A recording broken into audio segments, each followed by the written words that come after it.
నమస్తే సార్. నమస్తే sir, diabetic వాళ్ళు బీట్రూట్ తినొచ్చా లేదా? చాలా మంచి ప్రశ్న అడిగారమ్మా. సో షుగర్ వ్యాధి ఉన్నటువంటి వాళ్ళు 3 మాసాలకు ఒకసారి HbA1c అని చెప్పేసి టెస్ట్ చేయించుకోవాలమ్మా.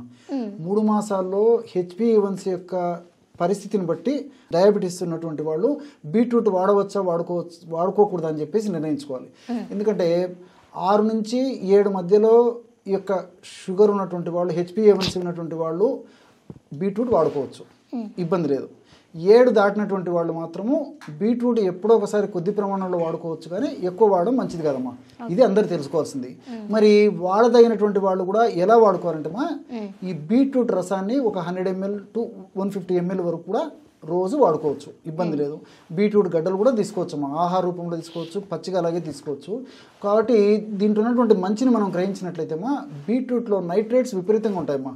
డయాబెటీస్ ఉన్నటువంటి వాళ్ళలో రక్తం చిక్కబడుతుంది, రక్తనాళాలు గట్టిపడిపోతాయి.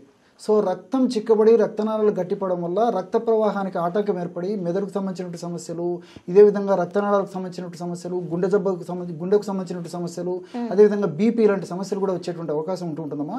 కాబట్టి మనం బీట్రూట్ని ఈ పద్ధతిలో వాడుకోవడం వల్ల బీట్రూట్లో ఉన్నటువంటి నైట్రేట్స్ మన దేహంలోకి పోయిన తర్వాత నైట్రిక్ ఆక్సైడ్గా మారిపోతాయమ్మా. సో ఈ నైట్రేట్స్ మన దేహంలోకి పోయిన తర్వాత నైట్రిక్ ఆక్సైడ్గా మారిపోతాయమ్మా. ఈ నైట్రిక్ ఆక్సైడ్గా మారినప్పుడు ఆ నైట్రిక్ ఆక్సైడ్ యొక్క గుణం ఏంటంటే రక్తనాళాలను వ్యాకోచపరిచేటువంటి గుణం ఉంటుంది. సో డయాబెటీస్ వ్యాధిగ్రస్తులకు ఇది చాలా చాలా ముఖ్యమమ్మా. ఎప్పుడైతే రక్తనాళాలు బాగా వ్యాకోచపడతాయో అప్పుడు ఆ యొక్క ప్రభావం చేత బ్లడ్ సజావుగా ప్రతి భాగానికి ఫ్రీగా మూవ్ అయిపోతుందమ్మా. దానివల్ల ఈ డయాబెటీస్ వ్యాధిగ్రస్తులకు భవిష్యత్తులో వచ్చేటువంటి అనేక రకాల కాంప్లికేషన్స్ రాకుండా కూడా కంట్రోల్ చేసుకోవచ్చమ్మా. సర్వసాధారణంగా ఈ రక్త సరఫరా తగ్గిపోవడం వల్లనే డయాబెటీస్ వ్యాధిగ్రస్తుల్లో మరి మెదడుకు సంబంధించిన సమస్యలు, ఇంతకుముందు చెప్పినట్లు నరాలకు సంబంధించిన సమస్యలు, అదేవిధంగా కాళ్ళు చేతులు తిమ్మిరిగా ఉండడము, కాళ్ళు చేతులు మంటలు ఉండడము, అనేక రకాలైన సమస్యలు వస్తాయమ్మా.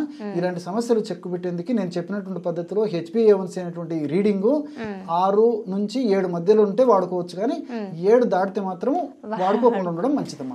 చెక్ చేసుకుంటూ ఉండాలి ఎప్పటికప్పుడు. ఎందుకంటే ఇందులో షుగర్స్ వల్ల కూడా మరి ఎక్కువ ప్రమాణంలో వాడుకోవడం వల్ల షుగర్ పెరిగిపోయేటువంటి అవకాశం ఉంటుంది. కాబట్టి ఆ షుగర్ వల్ల మరింత ఇబ్బంది కలిగేటువంటి పరిస్థితి ఏర్పడుతుంది. కాబట్టి నేను చెప్పినటువంటి పద్ధతిలో వాడుకోవచ్చమ్మా. ఓకే, అంటే దీనివల్ల ఎలాంటి నష్టం అయితే ఉండదు కదా? ఉండదమ్మా.